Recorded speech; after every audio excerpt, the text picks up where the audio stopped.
2 minute में मैं खुलासा पेश कर देता हूं। पहली बात, कब्रिस्तान जाना किसी सही हदीस से साबित नहीं है।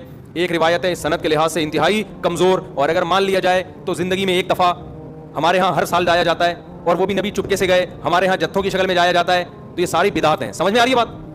एक तो वो हदीस इंतहाई कमजोर है सनद के लिहाज से, उससे शरई मसला साबित नहीं होता। लिहाजा हमारी राय यही है कि 15 शाबान को कब्रिस्तान सवाब समझ के जाना बिदअत अमल है, और सवाब समझे बगैर जाना बिदअत की तायीद है। तो ना जाए कब्रिस्तान। समझते हो? नहीं यारी भाई, इनको रहने दो। मैं गला पागलों की तरफ फाड़ रहा हूं। मैं 3 दिन से बयानात करते करते गला बैठ गया मुझे। तो 15 शाबान को आपको कब्रिस्तान जाने की जरूरत नहीं है। कोई बोले मुफ्ती साहब नया दीन लिया, नया दीन नहीं भाई। जितने भी 1400 साल से जो बिदअत से पाक दीन है वो यही है।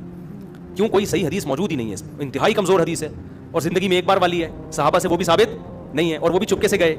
आप जत्थों की शक्ल में जा रहे हो, तो या तो ये बिदअत है या बिदअत की तायीद है। तो आप कब्रिस्तान फिर चुप हो जाते हैं। यार नहीं जाओ यार, किसी और दिन चले जाओ कब्रिस्तान।